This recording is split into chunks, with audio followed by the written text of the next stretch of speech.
Welcome, traveler. Tonight, we invite you on a slow and gentle journey across one of the most legendary roads in human history, the Silk Road. Step into the footsteps of a lone wanderer, traveling west from the ancient city of Chang'an to the golden domes of Constantinople. You'll pass through deserts, mountains, quiet villages, sacred temples, and bustling markets, all in the stillness of night.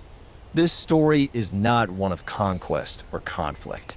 It is a journey made in silence and curiosity, one step at a time. It is a story for rest, for reflection, and for sleep. So please take a deep breath. Find a comfortable place to settle in. Let your hands fall softly at your sides and allow your thoughts to slow, like sand drifting through a quiet valley.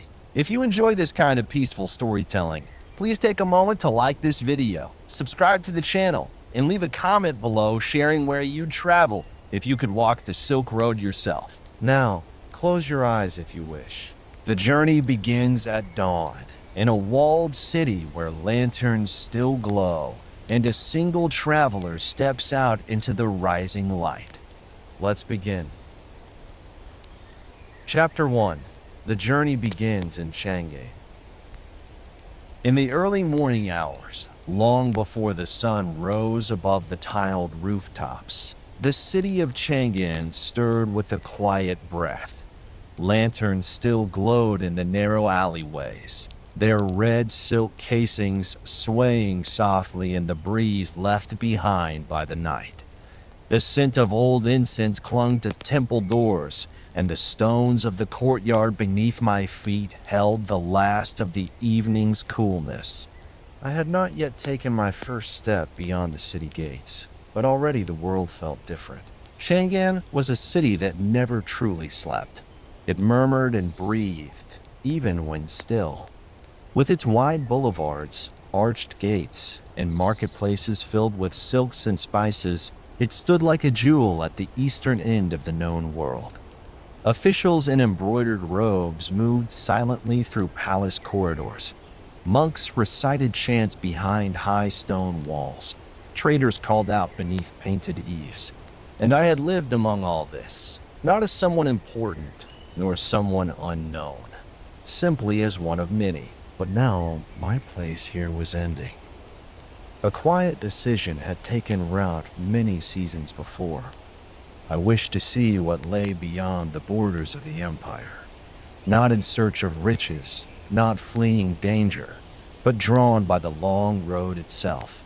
The Silk Road, people called it, a thread across deserts, mountains, and empires, woven by camels' feet and travelers' stories linking east to west with fragile, stubborn ties. Before leaving, I stood once more in the family courtyard. The pomegranate tree by the wall had begun to bloom again. Its blossoms, red and full, trembled with the same wind that tugged gently at the sleeves of my robe. My pack was light. A bedroll, dried fruits, a few coins, and small tokens wrapped in cloth. Nothing extravagant, just things that might be traded or gifted along the way. The weight on my shoulders was not from the bundle, but from something quieter, a soft pressure behind the ribs that only those who leave their home understand. The old city wall stood in gray silence as I passed through the gate with a handful of others. Most were traders or farmers leading carts of woven mats and baskets. A soldier on duty nodded as we passed, his spear resting against his shoulder like a branch broken long ago. I turned once more to look behind me, not in sorrow, but with the careful stillness of someone placing a memory into the folds of their mind. Outside the walls, the world changed. The neat stone roads of the city gave way to dirt paths bordered by green fields. The Wei River shimmered not far away, its surface catching the first hints of light as dawn began to rise. Birds rustled in the reeds. Fishermen waded into the water, throwing their nets with practiced grace, barely making a sound. It was the kind of quiet that feels full rather than empty, as though the land itself was holding its breath. The path westward began gently. No mountain passes yet. No deserts, just farmland that rippled in soft patterns beneath the sky. Wheat and millet bent under the breeze, and willow trees lined irrigation ditches dug generations before. Occasionally, I passed village children walking barefoot, their laughter like soft bells in the morning air. Their curiosity followed me, but they did not call out. By midday, I stopped at a tea house that sat beneath an old pine tree. Its branches reached over the roof like a hand cupped in offering. The owner was an elderly woman with a voice like paper folding. She poured tea without asking where I was going. Perhaps she had seen many like me, those who paused on the edge of something larger than themselves. The tea was warm and slightly bitter, made with dried chrysanthemum petals and a hint of orange peel. I drank it slowly, watching dust float through the sunbeams that entered the open window. A sparrow hopped along the windowsill and flew away. Nearby, a trader sat with his pack open, folding silks into tight bundles. He did not speak. We shared a quiet that did not need to be named. As the sun reached its peak, I walked again, falling into the rhythm of steady steps and long shadows. My feet moved over packed earth and loose stones. Hills rose in the distance, faint outlines on the horizon. A group of monks passed me in the other direction, their robes faded by sun and wind. One of them met my eyes and gave the smallest of bows. I returned the gesture. That night, I reached a small way station. It was little more than a wooden structure with a fire pit, a trough for animals, and 3 low walls to block the wind. A few travelers had already gathered, 2 merchants with a mule, a mother with a sleeping child, and a young man who carved lines into a stick of wood, not speaking. I placed my pack near the edge and nodded politely. No one asked my name. In places like this, names were less important than intentions. Dinner was simple. Rice mixed with dried greens and a handful of sesame seeds. The fire cracked softly. The child stirred once, then fell back into sleep. Above us, stars began to gather in the sky, clear and sharp, untouched by the lamps and fires of the city I had left behind. Someone hummed quietly, an old tune that rose and fell like breath. I leaned against my pack and looked upward. The stars did not look different, but I knew I had changed. Not in ways visible to others, but in the direction of my thoughts. Home was behind me, and though I did not yet know what lay ahead, I felt no fear. Only the quiet company of the road. In sleep, I dreamt of maps drawn by candlelight, lines that crossed mountains and rivers, not as borders, but as threads connecting people who might never meet. And in that dream, I walked steadily, step by step, toward the far end of the world. The morning came gently, without urgency. I woke to find the others already packing their things. The fire was out, and dew had settled on the grass. I shared a simple farewell with a nod and began walking again. The road curved slightly, disappearing behind a low hill. I followed it without hesitation. There was still so much ground to cover. Villages I had never heard of. Languages I did not yet understand. Foods I had never tasted. Each day would bring something unfamiliar, something worth remembering. But on that second morning, as I walked through the soft light of dawn, the only thing I carried was a quiet hope that the road would teach me not just about distant lands, but about myself. The sounds of the city had faded completely now. Only the rustle of wind through tall grasses and the creak of leather straps remained. I walked past terraced fields where farmers bent over their crops without looking up. Water wheels turned slowly in the distance, their rhythm steady and patient. Everything around me moved with purpose, but none of it hurried. I passed beneath a grove of peach trees in bloom. Petals drifted through the air, catching in my sleeves and hair. For a while, I did not brush them away. I let them stay like quiet companions. That evening, I found shelter beneath a rock ledge as soft rain began to fall. The scent of earth grew deeper, richer. I boiled a little water and watched steam rise into the cool air. I thought of the miles still ahead and found no reason to rush them. Every place had something to offer, even in stillness, perhaps especially in stillness. The Silk Road was not only a route for trade or conquest. It was a path walked by storytellers, pilgrims, and those simply curious enough to follow it. I did not yet know what kind of traveler I would become. But as I lay down beneath the stone ledge, listening to the quiet rhythm of rain on leaves, I felt ready to find out. And the road, always patient, waited for me. Chapter 2: Through the Wei River Valley. The rain passed in the early hours, leaving the air clean and cool. I rose quietly and packed my things while the mist still clung to the lower branches of nearby trees.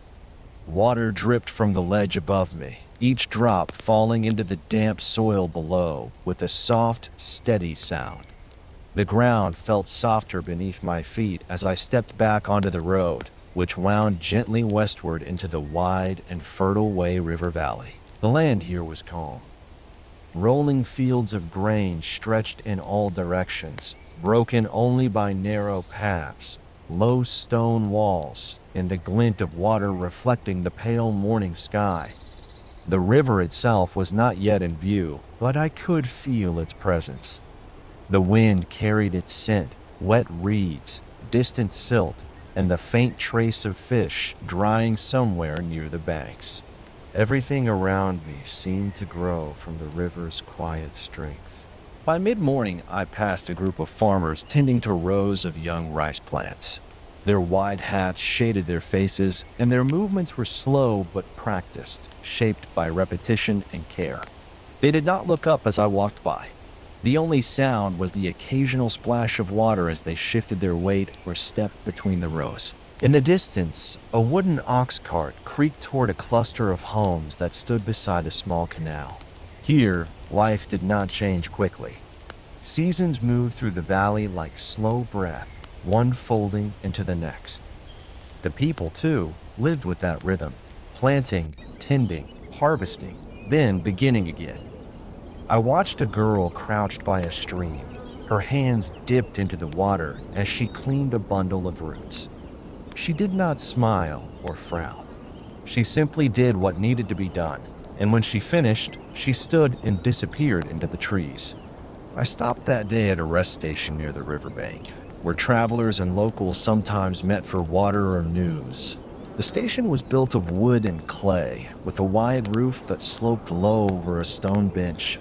A few old men sat together playing a quiet game with smooth tiles. They nodded when I arrived, but no one spoke right away. One of them poured a small cup of tea and set it gently beside me. I accepted it with both hands. The river came into view just beyond the edge of the station. Wide and slow, it moved with the same patience that filled the valley.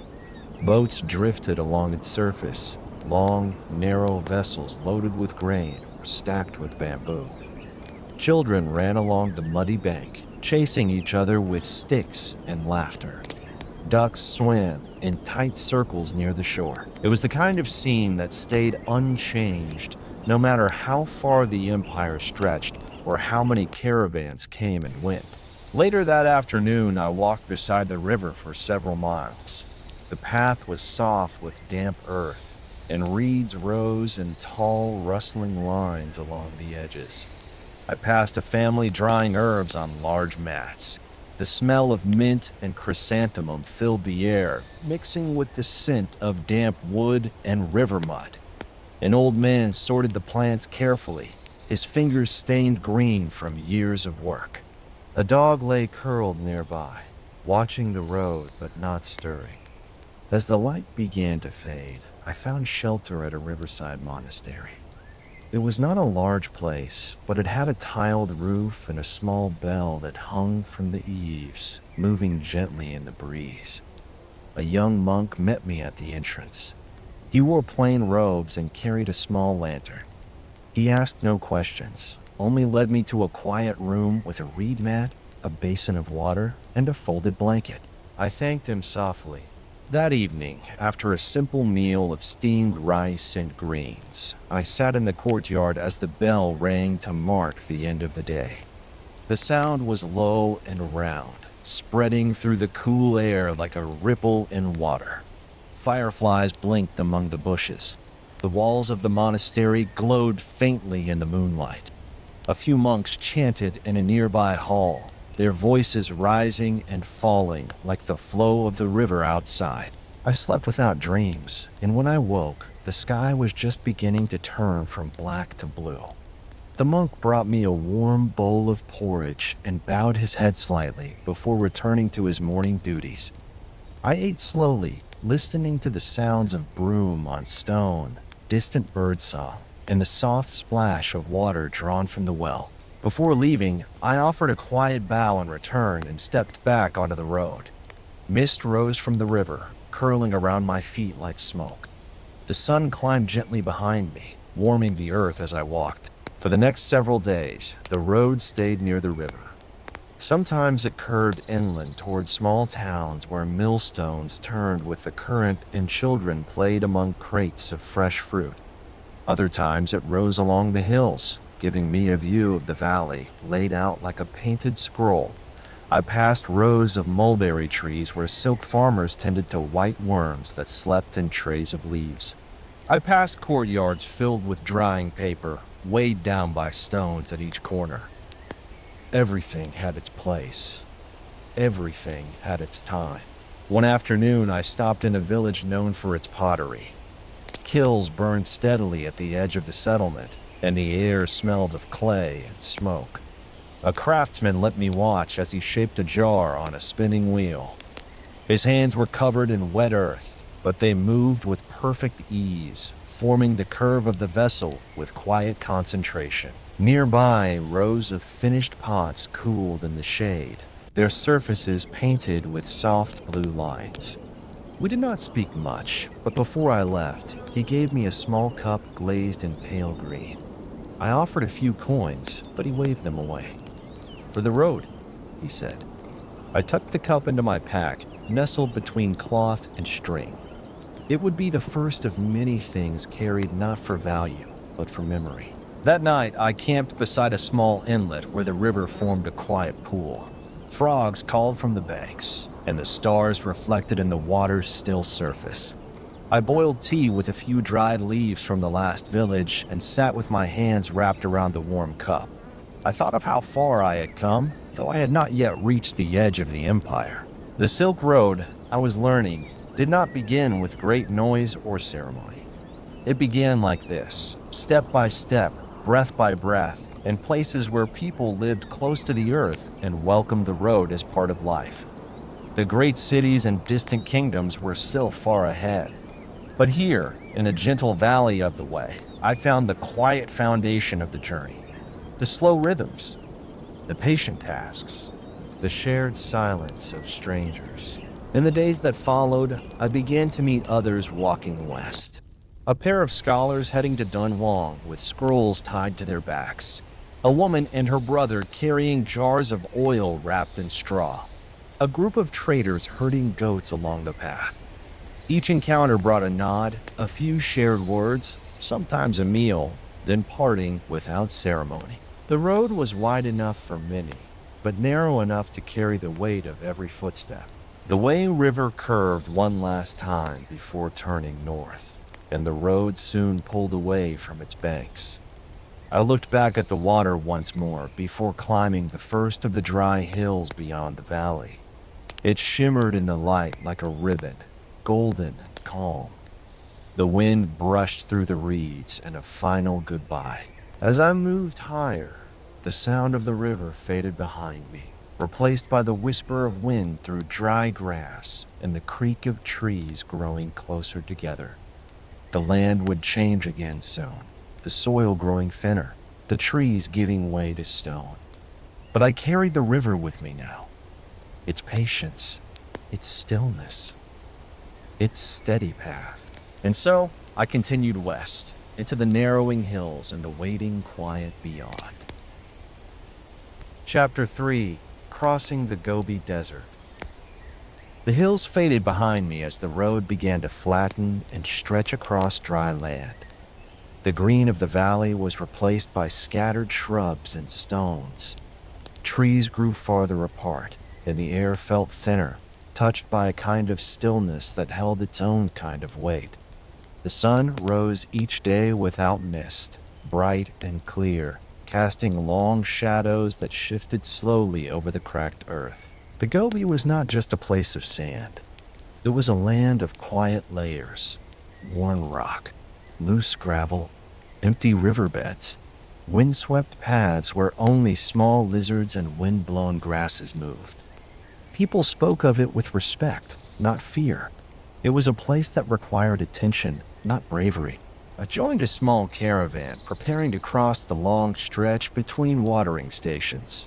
The group had gathered at the edge of a trading post built from stone and sun-dried clay. Camels knelt patiently in the courtyard, their thick fur coated in dust, their packs secured with ropes and cloth. The traders moved with practiced calm, checking straps, measuring rations, folding tents. No one rushed. In the desert, haste was wasted effort. The leader of the group was a man from Dunwinding, older than most, with skin darkened by years in the sun. He did not speak often, but when he did, the others listened.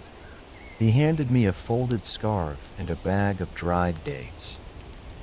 "Cover your mouth in wind," he said, "and walk when it's time." We set out before the heat reached its peak, our steps falling into rhythm with the sway of the camels. Their broad feet moved silently over the sand, each step pressing gently into the ground and leaving only a soft impression that would vanish before morning. I walked near the rear, my bundle tied tightly and a damp cloth wrapped around my neck. There was no sound but the shifting of sand, the occasional creak of a wooden frame, and the breath of animals. The desert revealed itself slowly. At first, there were low ridges and scattered shrubs. Then came long plains of fine dust that stretched toward the horizon in faded tones of yellow and gray. The sky felt larger out here, with nothing to block its view. Clouds passed high above, small and silent, offering no shade. The sun stood overhead, unbothered by anything below. We stopped when the shadows began to lengthen. The camels knelt again, and the traders built a ring of stones for the fire. No tents were raised on the first night, only blankets laid beside the packs and a soft circle formed by tired bodies. Water was shared in quiet sips. Food was plain, a handful of grains boiled with salt, a few nuts, and the sweetness of dried fruit. There was little talk.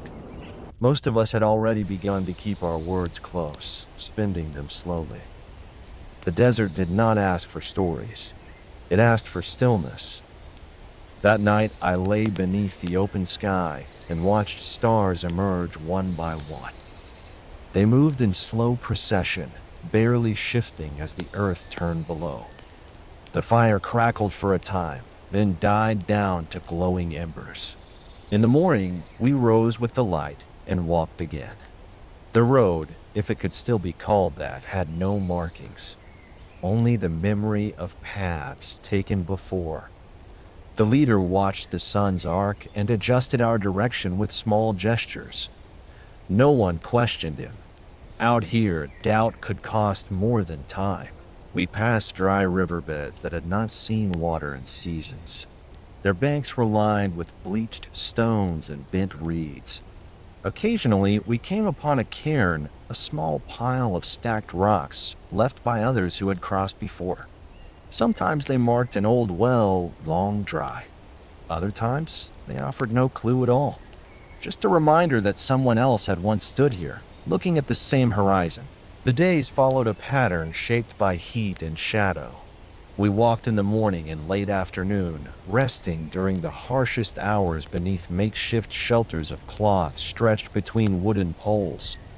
In those quiet pauses, I sat with my back to the wind, watching the shapes of distant hills shift under the moving light.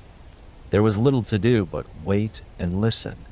At night, the wind sometimes howled, rushing low over the sand and scattering the remains of the fire. We covered our faces and tied down loose fabric. When the gusts passed, the silence returned, thicker, somehow heavier. It pressed in from all directions, filling the space where voices might have been. Despite its emptiness, the desert was never truly lifeless. Some mornings we saw tracks in the sand, narrow lines from insects, deep prints from foxes, soft impressions from birds landing briefly before lifting into the sky again. Once, a herd of wild asses passed us on a distant ridge, their shapes barely visible in the heat. They did not stop. They moved with the same patience we had learned to follow. On the 5th day, we reached a well. Its mouth was protected by a ring of stone and a wooden frame leaning at an angle. Water sat low inside, but it was clean. We took turns lowering buckets and filling skins. The camels drank quietly, their mouths dipping into the trough without sound. For a while, no one moved far. We rested in the thin shade of a rocky outcrop, grateful for the pause. That night, we camped beside a patch of stunted trees that clung to the edge of a dried spring. The ground was cracked but firm. We lit a larger fire and shared more than usual. A soft song from one of the younger traders, a story from a traveler who had come from the coast months ago. I listened without speaking, letting the voices blend with the sound of wind in the branches above. In the firelight, I looked at the others and saw the same dust on every face, the same weariness around the eyes, but also something else. A kind of quiet strength built not from pride or power, but from walking mile after mile across a land that offered no favor. The desert did not punish, but it did not forgive. You moved carefully, or not at all. When I lay down to sleep that night, the wind had calmed. The stars above looked sharper than before. I closed my eyes and felt the weight of the journey settle into my bones, not heavy, but certain. I had passed into a part of the world where each step mattered more than the one before, where the silence around you became something you carried inside. The next morning, the leader told us we would reach the edge of the desert in 2 days. The land would begin to shift again. Hills would rise. Trees would return. Towns would grow near water. But I did not rush toward that thought. I let the last stretch of the desert pass as slowly as the first. On the final day, we rose before dawn and moved in silence. The sand grew coarser, and the wind carried new smells, hints of distant vegetation, traces of smoke from places unseen. A hawk circled above, its wings steady in the rising air. By mid-afternoon, we saw the first signs of change. A line of green shimmered on the horizon. Not bright, but real. As we drew closer, I saw scattered bushes, then clusters of trees, then the outline of a village tucked beside a low ridge. The caravan did not stop all at once. We slowed naturally, as if unsure whether to trust what we were seeing. When we finally passed into the shadow of the first trees, I felt the coolness on my skin like water. A soft breeze moved through the leaves, and the earth beneath my feet held moisture again. I turned to look back once, over the long stretch of sand and rock. The desert gave no sign of our passing. It held its secrets as it always had, but I carried its lessons with me now. The patience of long days, the comfort of shared silence, the strength found not in reaching the end, but in continuing onward. We made camp at the edge of the oasis, where water moved gently through narrow channels and birds sang in the trees. That night, I slept to the sound of flowing water, and for the first time in many nights, I dreamed not of maps or stars, but of soft grass beneath my hands and the rustle of leaves above. The Gobi had passed beneath my feet, mile by mile. I had crossed it not with speed or force, but with stillness, step after step, and now the road would rise again. Chapter 4. The Caves of Dunhuang. The road into Dunhuang unfolded with a kind of welcome I had not felt in days. It wasn't loud or joyful, but gentle. There was grass underfoot again, and fruit trees scattered near the edge of the town. Water flowed quietly through stone channels, and people moved slowly through the streets, shaded by low buildings and rows of trees that leaned toward the sun. The town itself stood like a quiet resting place between two worlds, the emptiness of the desert behind and the rising promise of mountains ahead. I arrived in the late afternoon when the wind softened and the sun cast long golden streaks across the rooftops. The market had begun to settle, but a few stalls still remained open. The scent of dried apricots, roasted nuts, and sesame oil drifted through the square, mixing with the warm scent of dust and wood. I found a place to sleep at a guest house near the eastern gate. It was simple but clean. The walls were made of clay, thick enough to keep the cool air inside.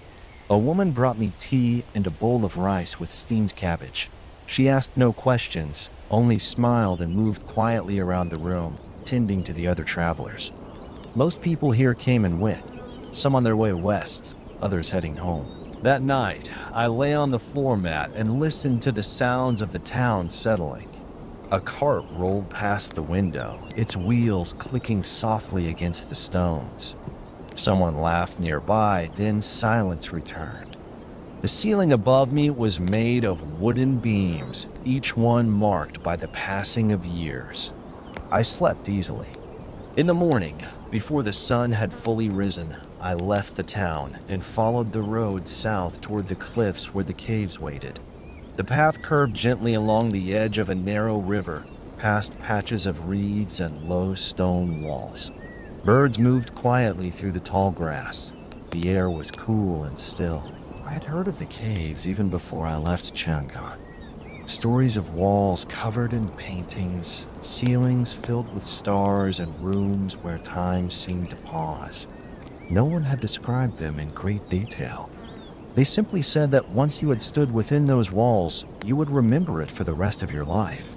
The first sign of the site was not a building or gate, but the soft shape of the cliffs themselves. They rose gradually, not in jagged towers, but in long waves of sand-colored stone. Openings dotted their surface, some small and dark, others wide and shaped by carved beams. Wooden walkways hugged the face of the rock, leading from one chamber to another like paths in the air. I met a monk at the foot of the stairs. He wore pale robes and held a wooden staff polished by years of use. He welcomed me with a slight bow, then motioned for me to follow. We climbed slowly, step by step, the wood creaking beneath our feet. The air grew cooler as we moved upward, and the sun slipped behind the rock, casting long shadows across the path. The first chamber was small and dark.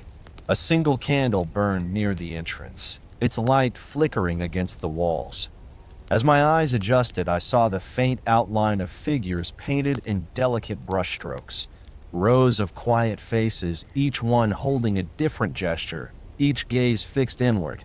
Their robes were painted in faded reds and soft golds, and though time had worn them thin, their presence remained. We moved from chamber to chamber, each one a world of its own. Some were tall and open, with ceilings painted to look like the sky, stars scattered across deep blue backgrounds. Others were narrow and low, with walls covered from floor to ceiling in patterns of flowers, animals, and flowing lines that wrapped around the space like silk. In one chamber, a great Buddha sat carved into the stone, his face calm and eyes half closed. The room around him was silent. The monk knelt at the entrance and bowed, then stepped aside. I stood still, unsure of what to do. I lowered my head and stepped into the chamber, not to speak, but simply to be present. The light inside was dim.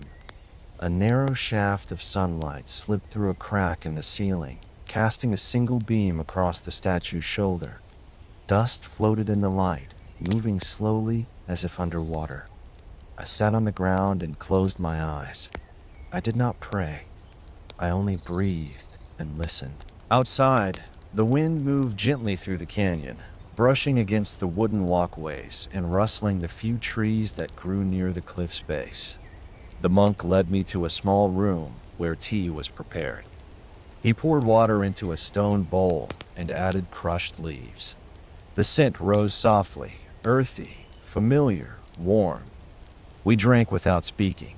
Silence was a language of its own here. In the late afternoon, I walked alone along the lower path, stopping now and then to look at the cliffs above. A group of young students passed me, carrying scrolls and small bundles of ink. They moved with quiet purpose, their heads bowed slightly. A teacher followed behind, pointing out markings on the rock and whispering lessons beneath his breath. As the sun dipped lower, the cliffs began to glow. The stone turned golden, and the painted walls within the caves caught the light, revealing colors that had slept all day. Reds deepened, blues became richer. The faces on the walls seemed to shift slightly, as though waking for a moment before night returned. I remained until the last light had faded, then followed the path back to the town in silence. The stars were beginning to appear when I reached the guest house. I washed the dust from my hands and face and lay once more on the floor mat. The stillness of the cave stayed with me, like a quiet echo in the chest. In the following days, I returned several times, not to see more, but to remember better. Each visit felt like reading a familiar passage again, always finding something new. A painted bird I had missed before. A figure in the corner whose face held a story I had not noticed. A line of text half hidden behind a crack in the wall. The monk never asked why I came back. He only greeted me with the same quiet nod and motion toward the stairs. On my final morning, he handed me a small piece of cloth.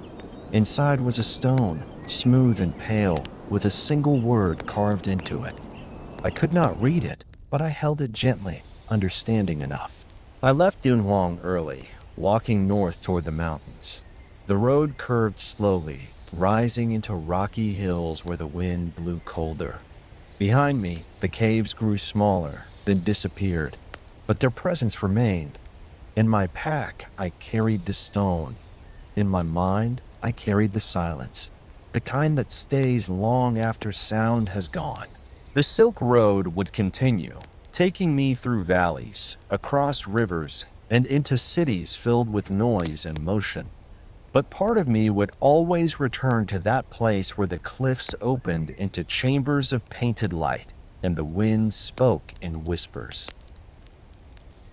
Chapter 5: The Oasis of Turpan.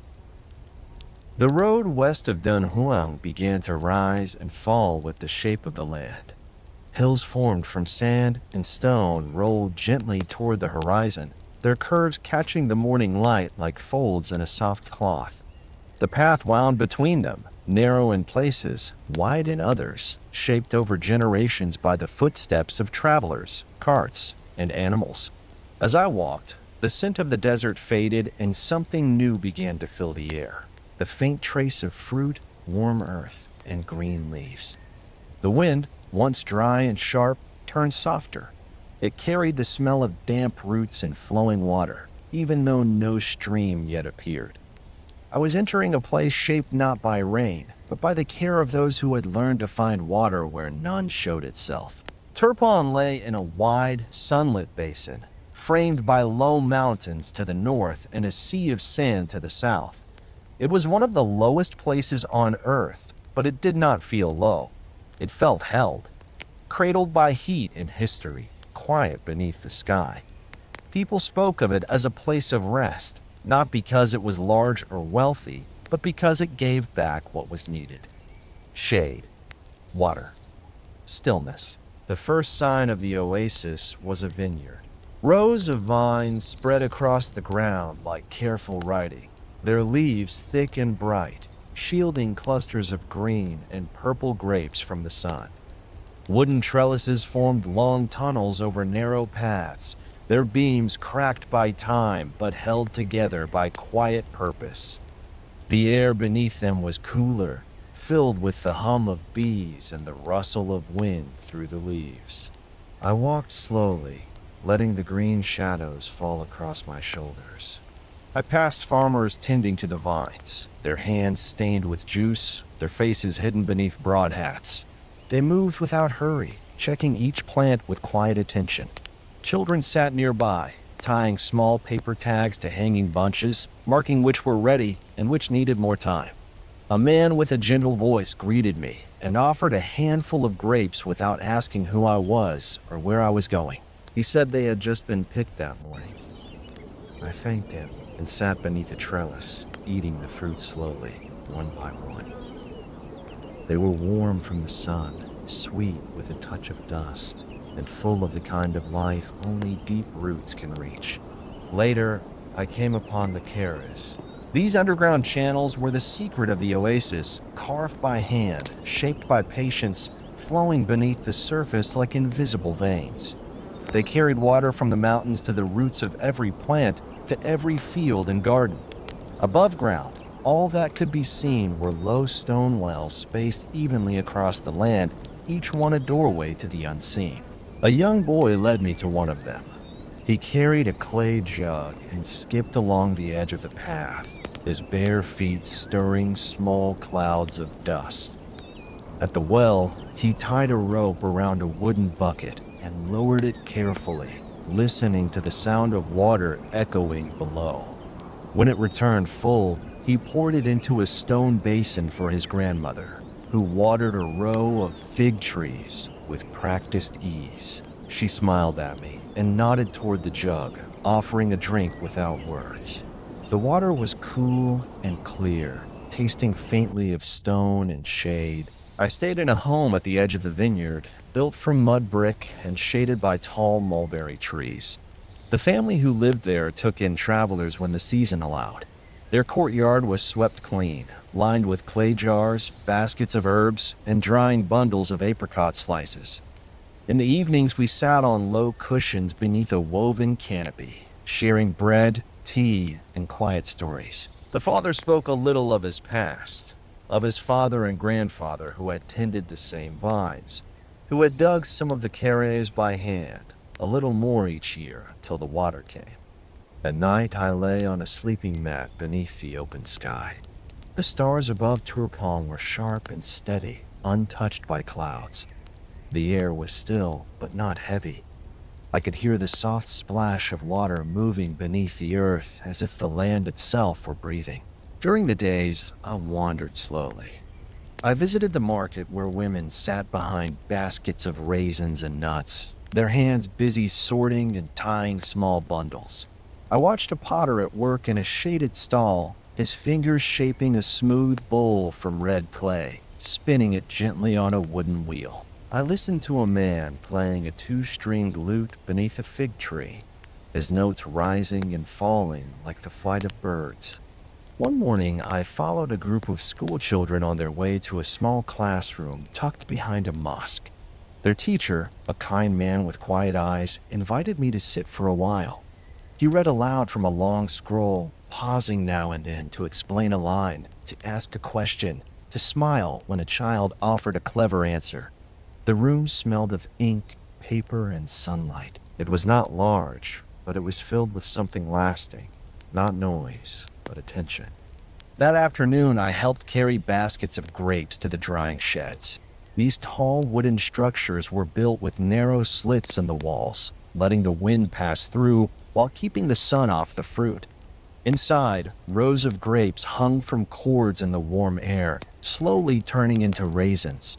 The smell was rich and earthy, sweet and sour at once. An old man tending the racks told me how long it took, not days, but weeks. He said nothing could be rushed. The wind would do its work in time. As the sun fell behind the ridge, I returned to the courtyard and sat once more with the family. The mother brought out a pot of lamb stew, fragrant with herbs and garlic and warm flatbread from a clay oven buried in the ground. We ate quietly, the way people do when they are not strangers but not yet friends. The firelight flickered on the walls, and the father poured tea, adding a sprig of mint to each cup. No one asked questions that needed answers. We spoke of the road, of weather, of harvests. Simple things that held meaning without weight. Before bed, the grandmother showed me how to wash using a copper bowl and a cloth soaked in warm water. Her hands were worn, but steady. She did not speak much, but her presence was full. I felt for the first time in many days the warmth of being looked after. The next morning, as I packed my bag, the children brought me a bundle wrapped in cloth. Inside were dried apricots, a few raisins, and a piece of honeyed flatbread. The father handed me a small jar of clay sealed with wax. "Water from the old Keras," he said. "Carry it for thirst, or for luck." I thanked them as best I could. Words did not feel strong enough. I bowed low and stepped once more onto the road. The sun rising behind me, the sky wide and clear. As I walked, the vineyard slowly gave way to open land again. The green softened. The air grew drier. But I carried something with me now. Not just food or water, but the quiet rhythm of an oasis. The sense that care could live in roots and silence, in cool earth and shared bread. The road curved gently ahead, rising toward the base of distant hills. I followed it without hurry, my steps steady, the sound of flowing water still echoing the space behind me. Chapter 6: The Tian Mountains. The hills ahead rose gently at first. After leaving the wide calm of the Turpan Basin, I followed a path that twisted upward into stony ground. Grass still grew in patches between the rocks, but the soil grew thinner with each passing mile. The wind changed too.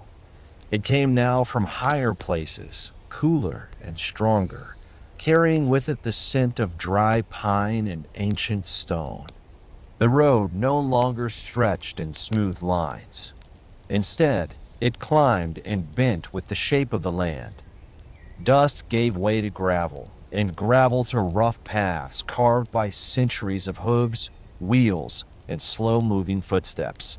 The sky above opened wider, cloudless and sharp, and though the sun remained, its warmth no longer touched the skin in quite the same way. There was distance in the air now, a stillness that settled deep. I traveled with a small group for this part of the journey. We were a mix of strangers drawn together by direction more than design. A trader with woolen robes and a cart pulled by a single mule. A quiet woman leading a pack goat, her hair tied in long braids. A man from the valleys who spoke little and walked with the rhythm of someone who had done so all his life. We did not talk often. The mountains seemed to hush our words before they could rise. The first snow appeared one morning on a distant ridge, no more than a dusting on the rocks. But it was a sign of what waited ahead. The Tian Shan Mountains were not cruel, but they asked for respect. Paths narrowed. Slopes steepened. Rivers appeared with no warning, fed by melted snow, cold enough to sting the hands even in sunlight. We moved more slowly now. Each step measured. Each pause held longer. There was no rush. The world around us did not hurry.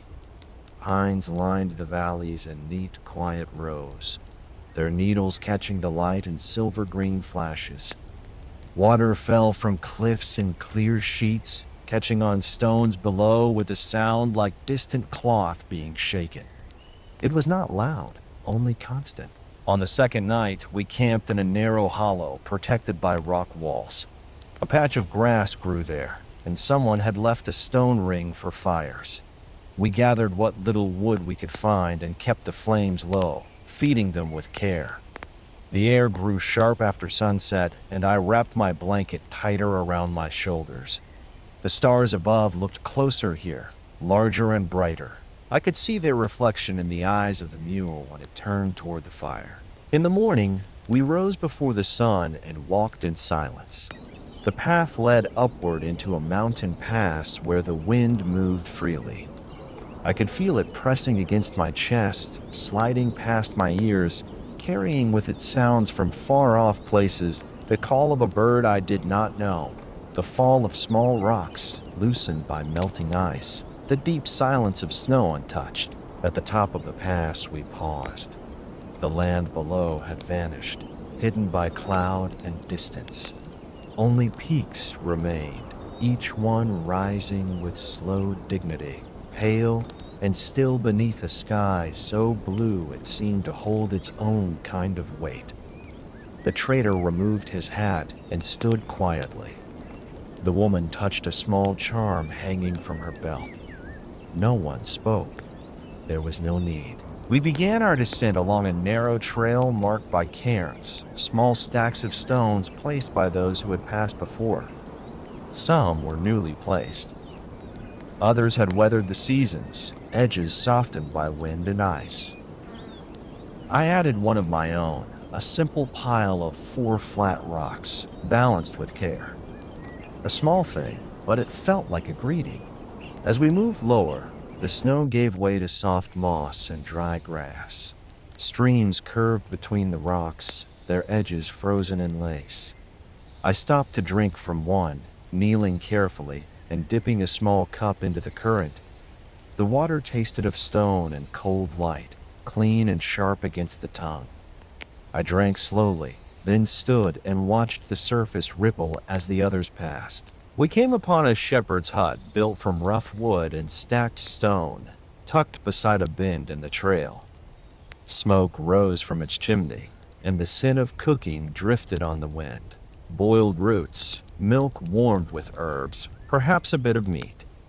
The door opened, and an older man stepped out, his coat made of sheepskin, his eyes deep-set and kind.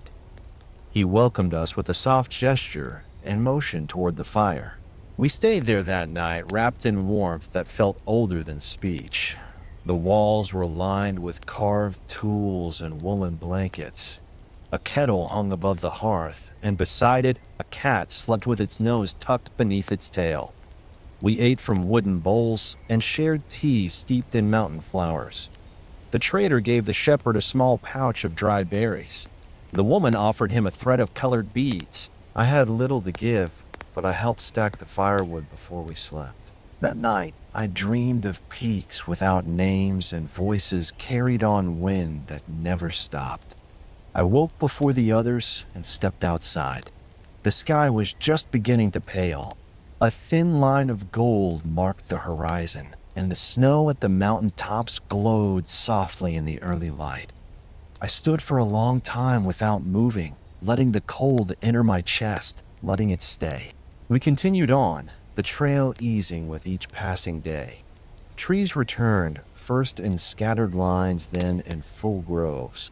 The sound of birds came back. The ground grew softer beneath our feet. We crossed wooden bridges, past herds of goats moving between rocky slopes, and shared greetings with others climbing in the opposite direction.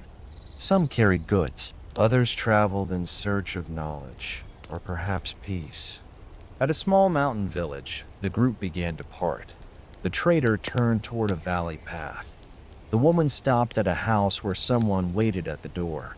I walked on, no longer with companions, but no longer alone. The mountains had given me something quiet. Not comfort exactly, but steadiness. A way of walking that matched the rise and fall of the land. A way of breathing that filled the lungs without effort. In the final stretch before the foothills, I came upon a stone marker with words carved deep into its surface. I could not read all of it, but I understood enough. It spoke of safe passage, of rest, and of the sky watching from above. I traced the letters with my fingers, then stepped past into the road that led toward the plains. The Chang'an mountains disappeared behind me slowly. Their shape faded into cloud and distance, but their presence did not. I carried it in my steps. In the quiet way my thoughts now moved, in the calm that stayed beneath my ribs. Ahead, the road would grow wide again. Towns would return. Voices would rise. But I would always remember the still air at the top of the pass, the sound of wind through ice-covered trees, and the fire that burned without words beside a stone hut on the edge of the sky. Chapter 7: Arrival in Kashgar. The path widened as I left the foothills behind. Valleys stretched out with more confidence now, their curves softer, their rivers broader. The wind carried a new scent, less of pine, more of spice and dry earth. I saw poplar trees again, tall and thin, lining the fields like quiet sentinels. Birds flew low across the sky in long lines, crossing from one side of the valley to the other as if following paths older than the roads beneath my feet. The days grew warmer as I walked. The sharp bite of mountain air softened into something dry and steady. Dust returned to the edges of the road. From time to time, I passed travelers heading east, their robes lighter, their voices unfamiliar. Some rode donkeys or camels, others walked alone, their steps sure but unhurried. The Silk Road was not a single trail, but many, all meeting and separating again, like threads in a vast, moving cloth. Kashgar lay ahead, though I had not yet seen it. People spoke of it with different names, in different tongues, but always with a kind of reverence. They said it was a place where voices mingled, where goods from faraway seas sat beside fruit grown in nearby orchards, where one could hear Greek and Persian, Turkic and Chinese, all within the space of a morning. I arrived late in the day, when the shadows stretched long across the dust and the gates of the city stood open. The walls were tall and rounded, made of sun-baked clay the color of soft stone. Guards stood at the entrance, watching without speaking. I passed through with a nod and joined the flow of people moving into the city. Inside, the streets curved gently, lined with low buildings made of earth and wood. Shops opened onto the road, their goods spilling into the air, bolts of cloth in shades of blue and red, copper trays stacked with dried fruit, baskets filled with nuts, herbs, and flat rounds of fresh bread still warm from the oven. Smoke drifted from cooking fires. Music rose from a corner square, the soft beat of drums and the ringing pluck of stringed instruments blending with the hum of conversation. There was life in every direction. I walked slowly, not because I was tired, but because I did not want to miss anything. The smell of roasted lamb filled the air near a food stall, where men sat on low stools dipping bread into thick stew. A woman poured tea from a pot shaped like a bird. Children chased one another around a fountain where water splashed into a stone basin carved with patterns that looked like waves or wind. The city did not rush. It moved with the rhythm of a place that has been alive for a long time. I found a guest house near the eastern quarter. The man who greeted me wore a long tunic and smiled with his whole face. He showed me to a room with a small bed and a window that opened onto a courtyard filled with potted plants and a fig tree. He asked if I had come from the east or the mountains. I told him both. He nodded, as though that explained everything. That evening, I sat in the courtyard and listened to the city soften into night. Lamps flickered behind wooden shutters. The fig tree's branches shifted in the wind. A cat curled beneath a stool and did not move. I ate a simple meal, rice with lentils and a bowl of yogurt, cooled with mint and cucumber.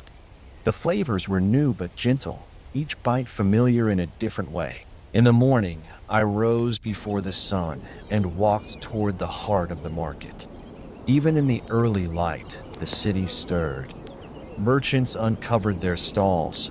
Cloth was unrolled and brushed. Crates of pomegranates were set out in rows. A man stacked hand-painted bowls in towers so precise they seemed to lean on nothing but balance. The smell of cardamom and cumin hung in the air. The market grew with each hour. By midday, the main square was filled with voices. Not loud, but layered. Traders haggled softly over bundles of silk. A scholar read aloud from a scroll to a pair of students. A boy shouted the price of salted apricots. A group of pilgrims moved through the square, their robes dusty from the road, their hands carrying beads and books wrapped in cloth. Bells rang in the distance.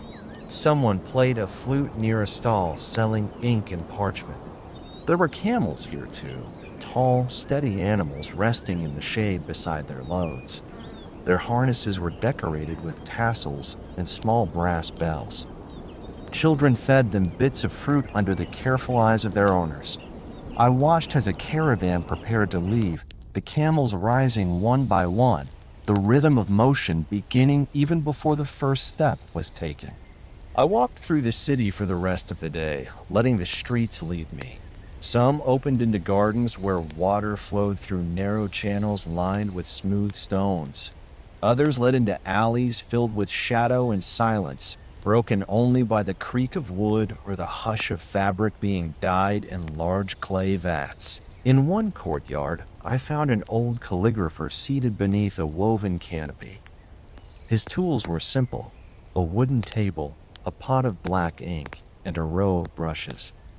His hands moved slowly but with care. He looked up as I passed and gestured for me to sit. He asked where I'd come from. I told him I had walked from Chang'an through valleys and deserts and mountains. He nodded once and returned to his work. After a time, he handed me a small sheet of paper. It was thick and soft, its edges torn by hand. On it, he had written a single word in a script I could not read, but he told me it meant passing or to pass through. He folded the paper and placed it in my hand.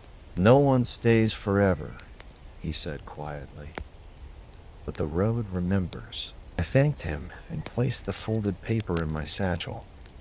I continued walking until the light began to fade. The city grew softer with dusk. Lanterns were lit along the rooftops. The smell of fresh bread returned. Music rose again, slower this time, like a lullaby for the city itself. Back at the guest house, I sat once more beneath the fig tree. The wind moved gently through the leaves. I heard voices behind walls, the clink of dishes, the soft murmur of someone reciting something by heart. The day had been full, but not heavy. I felt its weight in my shoulders, but it was the kind that comes from witnessing, not carrying. That night, I dreamed of crossroads. Not the kind where paths split, but where they touched. Where people paused for a time before continuing in different directions. Kashgar was such a place, not an end, not a beginning, but a pause in the thread. A breath in the long song of the Silk Road. In the morning, I would walk again. The road west would open once more.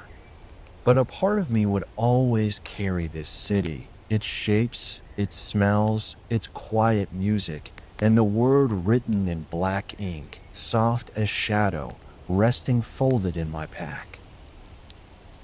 Chapter 8. Through the Fergana Valley. The road out of Kashgar was wide at first. It passed beneath groves of poplar trees that stood in straight lines along the irrigation channels. Their leaves rustled softly in the wind, catching the morning light as it poured through the branches. The dust was lighter here, held down by the nearby water. I followed the path slowly, the city behind me growing smaller with each step. Soon, the road narrowed. It became a long ribbon of packed soil that curved gently between fields. The mountains shifted away to the north, their peaks still touched with snow, while the valley opened ahead like a long breath held in the body of the land. This was the Fergana, a place known not for deserts or stone, but for orchards, grass, and rivers that whispered across shallow beds. I felt the difference almost at once. The air was softer. The light moved gently across the ground. Trees grew in clusters along the water, and everywhere there was green, not in great forests, but in low, quiet stretches of farmland, orchards, and hedges. The sound of moving water was never far. It flowed from unseen springs, trickled from narrow channels, and gathered in shallow pools where birds dipped their wings. The first village I passed was small, built of wood and brick, with flat roofs and wide courtyards shaded by grapevines. A group of children sat beneath a tree, stringing together bits of cloth and leaves to make a game of color and motion. A man leaned on a shovel near a field of barley, wiping his brow with the sleeve of his shirt. He looked up as I passed and raised a hand. I returned the gesture, and we shared a quiet moment, simple and full. Later that day, I met a farmer leading a horse along the path. The animal was strong and broad-chested, its coat brushed to a soft shine. The man walked beside it with pride, saying little but watching the road with the eye of someone who knew every stone. He told me the horses here were prized far to the east, fast, sure-footed, able to climb and turn with ease. He offered me a place to sleep if I wished to stop. I thanked him and followed him back to a homestead just beyond the trees. The house was made of clay bricks, its walls warm to the touch, with a roof supported by beams darkened from years of sun. Inside, it was cool and quiet. His wife prepared a stew of lentils and wild greens, served with flatbread baked over the hearth. We sat on woven mats and ate with our hands, the meal quiet and satisfying. Afterward, we stepped outside and sat beneath a walnut tree. The wind carried the smell of grass and smoke, and somewhere nearby, a flute was being played. I could not see who was playing, but the melody was slow and low, curling in the air like mist. The next morning, I thanked them and continued on. The path now followed a shallow river. On one side were fields of wheat. On the other, low hills covered in soft grass where sheep grazed quietly. The shepherds carried long staffs and wore coats lined with wool. They moved slowly, guiding their flocks with whistles and soft calls.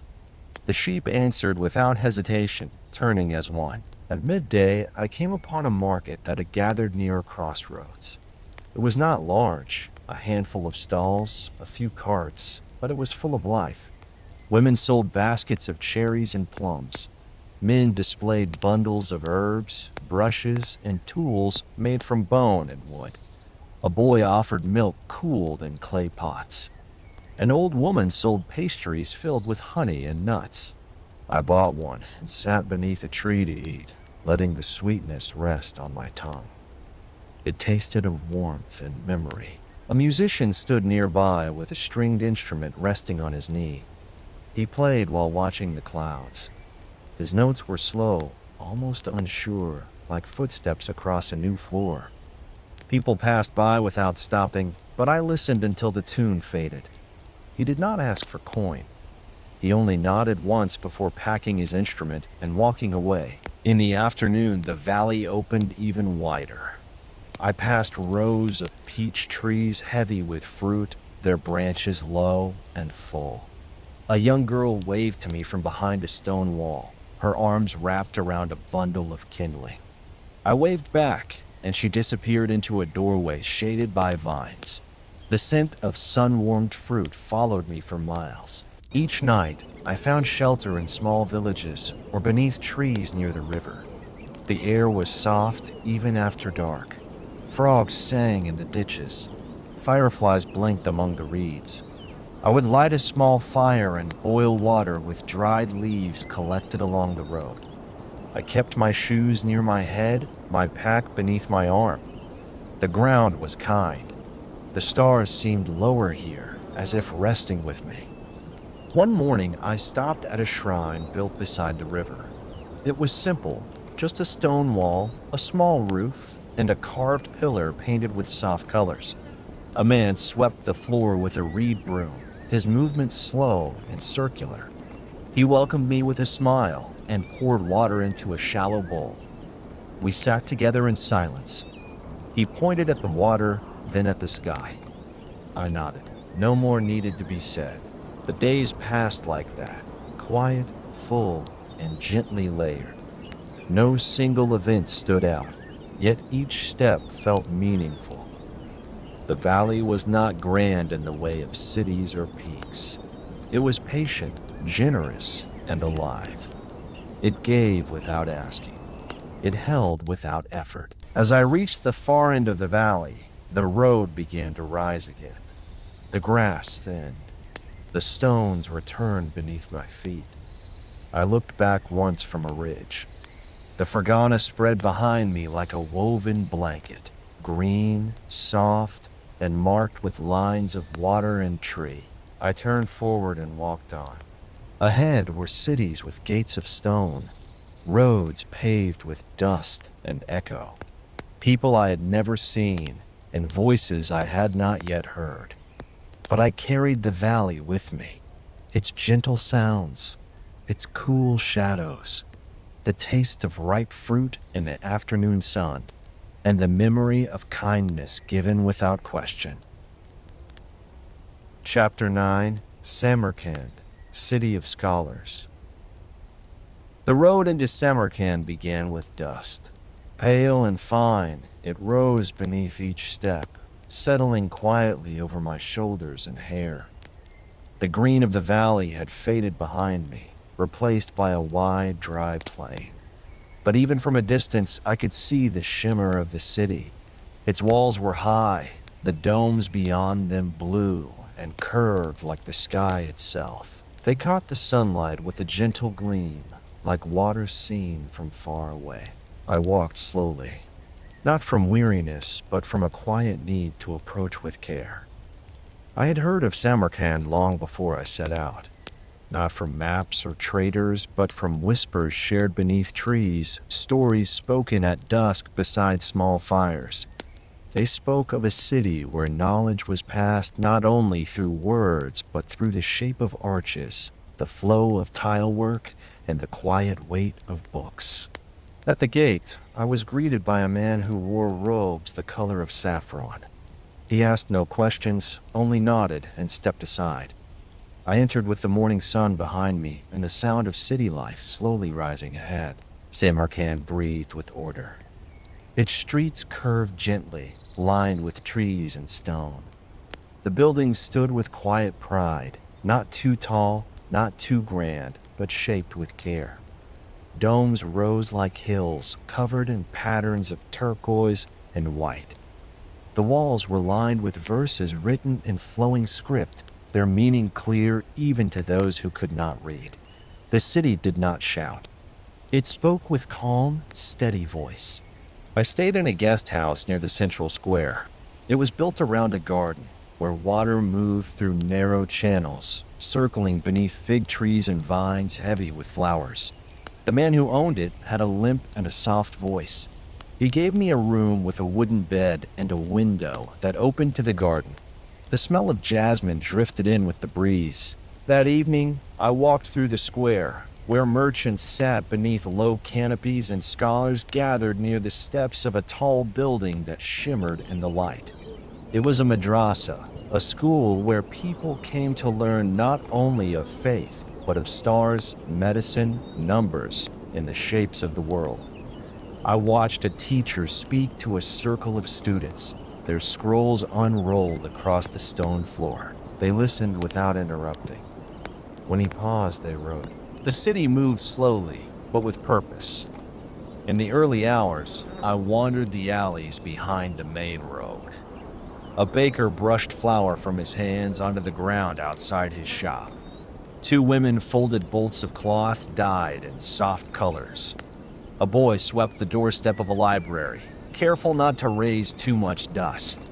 The air smelled of ink, warm bread, and pressed flowers.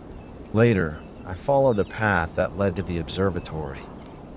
It stood slightly apart from the rest of the city, built on a small rise where the stars could be seen more clearly.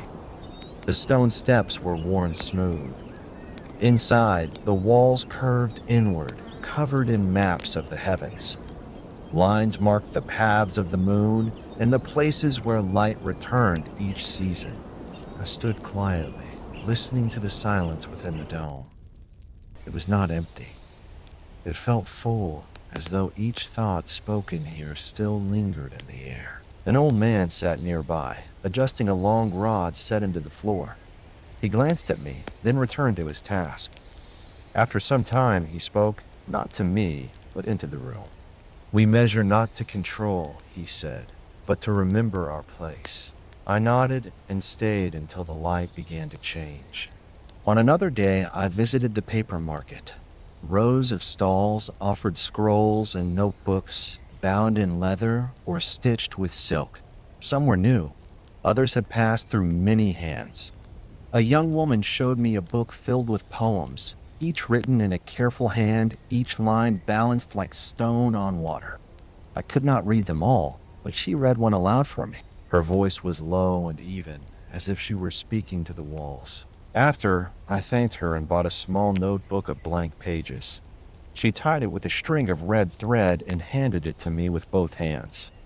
"To keep your thoughts," she said. Each evening, I returned to the guest house and sat in the garden as the sun dipped behind the walls. The light turned gold, then faded to blue. Birds flew low over the rooftops. Water moved slowly beneath the trees. I wrote nothing in the notebook at first. I only listened to the silence and let the day settle into memory. In Samarkand, time did not rush forward. It turned in circles. The city held the past gently, not as something old, but as something still alive. Teachers taught beneath the same domes where others had stood centuries before.